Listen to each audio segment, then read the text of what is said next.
He has so many records, and he digs everywhere. Every time we go on tour, he's always in the record stores, and that's a good thing because he's always looking for new stuff. And yeah, tell us about that. Always finding new stuff. Yeah, well, I think it's essential to any DJ who's well, you know, you have to dig. You have to have your collection shouldn't sound like the next person's collection. That's one of the things that I really promote, going out and digging for records. And it isn't really necessarily records at this point, it's just music in general. Trying to, whatever you play, whatever you select to play should be different than the next guy. At least a little bit, you know. It doesn't have to be 100% different. I mean, there's certain songs that everyone plays that you're always going to play, but you always want to have those, you know, 3 or 4 bullets in the chamber that nobody's got, so you can fire those off and people are like, whoa, that guy has got this thing that I can only see from him. So next time he's in town, I really got to go check him out because he's got something that nobody else has. And that's, you know, I'm down for people sharing music and file sharing and swapping and all that, but there's always going to be a little bit of the crate or a little bit of the hard drive or whatever that is going to be music that nobody gets to hear except for the audience when I drop it. And hopefully, you know, those are songs that I can use over and over again that will be sort of attached to me or attached to my name. So when I play it, people go, oh, that's, you know, they don't have to even look up. They just go, oh, that's Z-Trip. I can tell. That's his sound. And I think that's something that a lot of people forget to do, is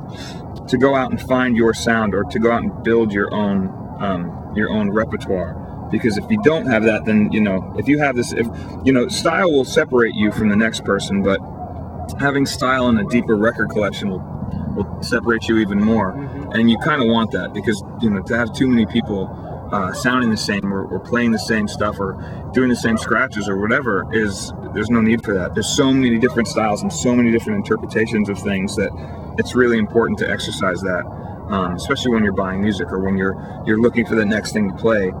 It's really about selection, and selection. The bigger selection you have, the more, would you say, it's to quote you, the more scratches you know, the bigger your vocabulary. It's the same thing with beats, with records. The more beats you have, the more your music knowledge is eclectic or bigger, the more you're going to be able to destroy, you know, the party or whatever. Tell us about if someone wants to start a label, what's the steps? What do they need to have to start a label? To be realistic, you know, if you're gonna sink money into a label or your own thing, you kind of want to. I mean, you have to realize the first 2 or 3 years you're not going to make anything back. It's just spending money. You're just basically giving your product away, and you're letting people know who you are, and you're spending money. And I don't know, maybe 3rd or 4th year, you might start to see some of that investment back, because all those seeds you planted are going to grow into whatever, you know. But it's, I mean, that's the way I did it. You did it too with mixtapes and things like that. We just made them. I gave away fucking more than half the mixtapes I ever made. That's great. Didn't everybody? Yeah, back around big time.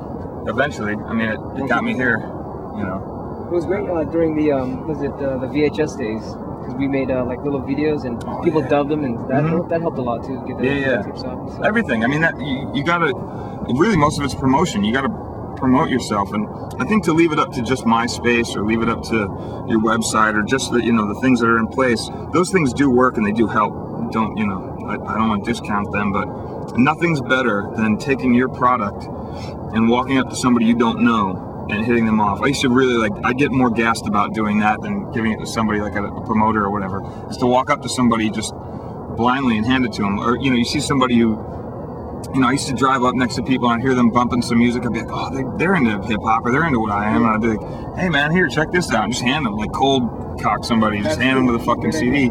And that's something where it's like, I did that over a long amount of time, and who knows if it'll ever come back to you, but I always feel like the more you give out and the more you give it to people who aren't ready for it, when they get it, they're more excited about it than you're giving it to somebody who's like, oh yeah, it's predictable. Like, I stopped giving my records to people that I knew would just, you know, would listen to them and be like, yeah, whatever. It was more important for me to give them to people who didn't know who I was, you know, to build it. But how'd you build your shit? A lot had to do with I kind of got lucky because I was in the DMC competitions and. What are those? What's that all about? That's it's a mixing competition. Oh really? Yeah, mixing. You know, like play like Village People, and okay. You were in the audience. Hey, cool, yeah. A tutu or something. Nice, tutu. That's when I first met you. Yeah. Stupid. A tutu.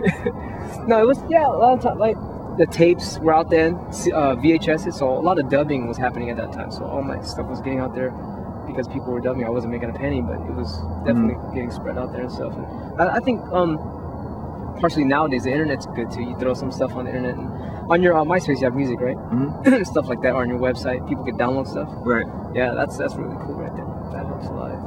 I don't know how you feel, but I try and collaborate with people as much as possible. Like I'm always. You had Latif over last night. Yeah. I'm always trying to. Always working and stuff. I'm always trying to work with other people, man. It's like working by myself is cool, but I did that for so long coming up that like, you know, anytime I interact with somebody, I teach them something, they teach me something, and you get a little bit more when you walk away, and and it's opened up to collaborating. I've re-collaborated with people down the line as well, and that's, you know, you start to tend to find good combinations versus combinations that weren't as good or whatever, but it's also sort of fun, you know, just you never know what you're going to walk into, you know, playing with bands, playing with other DJs, playing with MCs, you know. What are some tips for playing with bands? Like, you know, what can you tell DJs that want to do that kind of to lay out. It's important to lay out and to. What does that mean? To not scratch all the time. To, you know, to learn where the bridge is, or learn where the chorus verse is, or where in the song it's, you know, it is cool to scratch, or if somebody's leading, you know, doing a lead or something, the keyboard's doing a lead thing, not to shit all over his, you know. I learned that sort of over time and learn the hard way. yeah. Just because I was like, I remember the first couple of times I played with bands, I was like, yeah, I'm just fucking you know. Check me out. Yeah, and then after a while, I was like, oh, you know what, I need to lay back a little bit. But yeah, that's it. I mean, it's always important to sync with the rhythm section, with the drums and bass, more than anything. You know? Is that right? Why is that? Well, because that's basically your tempo and your rhythm. You know, is the drums are always going to be the tempo, and your rhythm is going to be your melody, what's going on, and keys and anything that's top end vocals or whatever it's really sort of, to me, the thing you don't necessarily need to hear as much as the others, because that's the backbone. And if you're scratching is very much like a lead guitar, but it's very much rhythm based, so it has to sort of fit into the rhythm section somewhere. It's always better. I've always found it's better for if you're going to scratch when the bass drops out, when the drums open up, because it allows you, if you're scratching with something that has a melody to it, then it allows the melody to sort of take over for the amount of time that the other melody drops out. And if they're both they're in different keys, then it's important for the two keys can't be clashing at the same time. So you have to make your scratches go in key with the in key. It either has to be in key, or it has to be such a sort of a nondescript sound that isn't a key, so to speak. It's just more of a crash or something, you know, a rhythm. Did you ever see that Saturday Night Live thing with the cowbell? Yeah. It's not in it, but it's still in there, right? Yeah. It's like one of those sounds or something. Yeah, you need to get a cowbell. Scratch a cowbell. That's it. That's the next shit. You need to make a cowbell record. Oh, man. Of all different cowbells. That's pretty hilarious. You saw that with Will Ferrell or whatever? Mm-hmm. More cowbell. I need more cowbell. Yeah. That guy's funny. Will Ferrell's dope. All right, then. We're done. All right. Great.